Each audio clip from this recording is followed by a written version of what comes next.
The Maze Runner, Chapter 18. Thomas stared at the spot where Mino had vanished.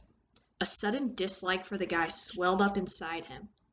Mino was a veteran in this place, a runner. Thomas was a newbie, just a few days into the glade, a few minutes into the maze. Yet of the two of them, Mino had broken down and panicked, only to run off at the first sign of trouble. How could he leave me here? Thomas thought. How could he do that?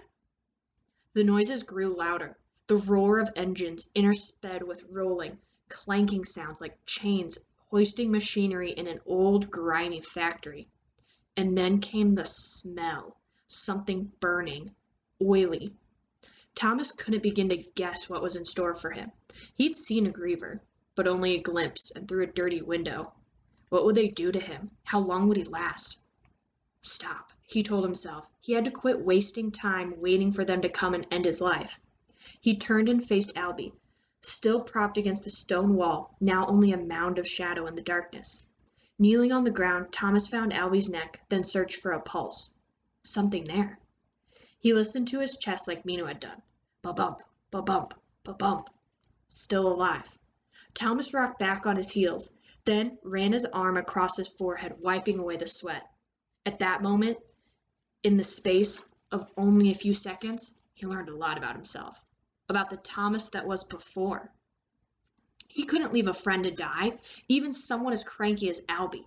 He reached down and grabbed both of Albie's arms, then squatted into a sitting position and wrapped the arm around his neck from behind. He pulled the lifeless body onto his back and pushed his legs, grunting with the effort. But it was too much. Thomas collapsed forward onto his face. Albie sprawled to the side with a loud flump. The frightening sounds of the grievers grew closer by the second, echoing off the stone walls of the maze. Thomas thought he could see bright flashes of light far away, bouncing off the night sky. He didn't want to meet the source of those lights, those sounds. Trying a new approach, he grabbed Albie's arms again and started dragging him along the ground. He couldn't believe how heavy the boy was, and it took only 10 feet or so for Thomas to realize that it just wasn't going to work. Where would he take him anyway? Thomas pushed and pulled Albie back over to the crack that marked the entrance to the glade, and propped him once more into a sitting position, leaning against the stone wall. Thomas sat back against it himself, panting from exertion, thinking. As he looked into the dark recesses of the maze, he searched his mind for a solution. He could hardly see anything, and he knew, despite what Mino had said, that it'd be stupid to run, even if he could carry Albie. Not only was there a chance of getting lost, he could actually find himself running towards the grievers instead of away from them. He thought of the wall, the ivy. Mino hadn't explained, but he had made it sound as if climbing the walls was impossible. Still, a plan formed in his mind. It all depended on the unknown ability of the grievers, but it was the best thing he could come up with. Thomas walked a few feet along the wall until he found a thick growth of ivy covering most of the stone. He reached down and grabbed one of the vines that went all the way to the ground and wrapped his hand around it. It felt thicker and more solid than he would have imagined, maybe a half an inch in diameter.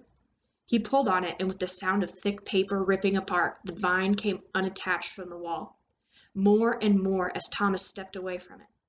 When he moved back 10 feet, he could no longer see the end of the vine way above. It disappeared in the darkness. But the trailing plant had yet to fall free, so Thomas knew it was still attached up there somewhere. Hesitant to try, Thomas steeled himself and pulled on the vine of the ivy with all his strength. It held. He yanked on it again, then again, pulling and relaxing the vine with both hands over and over. Then he lifted his feet and hung onto the vine. His body swung forward. The vine held. Quickly, Thomas grabbed other vines, ripping them away from the wall, creating a series of climbing ropes. He tested each one, and they all proved to be as strong as the first. Encouraged, he went back to Albie and dragged him over to the vines. A sharp crack echoed from within the maze, followed by the horrible sound of crumpling metal. Thomas, startled, swung around to look, his mind so concentrated on the vines that he momentarily shut out the grievers. He searched all 3 directions of the maze. He couldn't see anything coming, but the sounds were louder. The whirring, the groaning, the clanging, and the air had brightened ever so slightly. He could make out more of the details of the maze than he'd been able to just minutes before. He remembered the odd lights he observed through the glade window with Newt. The Grievers were close. They had to be. Thomas pushed aside the swelling panic and set himself to work. He grabbed one of the vines and wrapped it around Albie's right arm. The plant would only reach so far, so he had to prop Albie up as much as he could make it work. After several wraps, he tied the vine off. Then he took another vine and put it around Albie's left arm. Then both of his legs, tying each one tightly. He worried about the glader's circulation getting cut off, but decided it was worth the risk. Trying to ignore the doubt that was seeping into his mind about the plan, Thomas continued on. Now it was his turn. He snatched a vine with both hands and started to climb, directly over the spot where he'd just tied up Albie. The thick leaves of the ivy served well as handholds, and Thomas was elated to find that the many cracks in the stone wall were perfect supports for his feet as he climbed. He began to think about how easy it would be without... He refused to finish the thought. He couldn't leave Albie behind. Once he reached a point a couple feet above his friend, Thomas wrapped one of the vines around his own chest, around and around several times, snug against his armpits for support. Slowly, he let himself sag, letting go with his hands but keeping his feet firmly planted in the large crack. Relief filled him when the vine held. Now came the really hard part.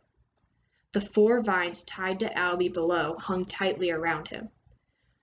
Thomas took hold of the one attached to Albie's left leg and pulled. He was only able to get up a few inches before letting go. The weight was too much. He couldn't do it. He climbed back down to the maze floor, decided to try pushing from below instead of pulling from above. To test it, he tried raising Albie only a couple of feet, limb by limb. First, he pushed the left leg up, then tied a new vine around it, then the right leg.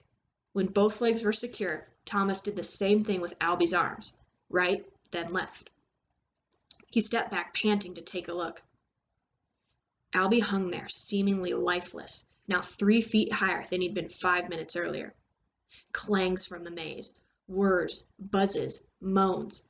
Thomas thought he saw a couple of red flashes to his left. The Grievers were getting closer, and it was now obvious that there was more than one. He got back to work, using the same method of pushing each of Albie's arms and legs up 2 or 3 feet at a time. Thomas slowly made his way up the stone wall. He climbed until he was right below the body, wrapped a vine around his own chest for support, then pushed Albie up as far as he could go, limb by limb, and tied them off with ivy. Then he repeated the whole process. Climb, wrap, push up, tie off. Climb, wrap, push up, tie off. The Grievers at least seemed to be moving slowly through the maze, giving him time.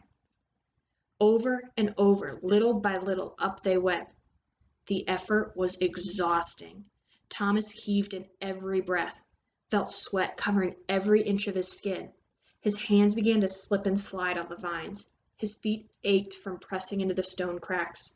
The sounds grew louder, the awful, awful sounds. Still, Thomas worked.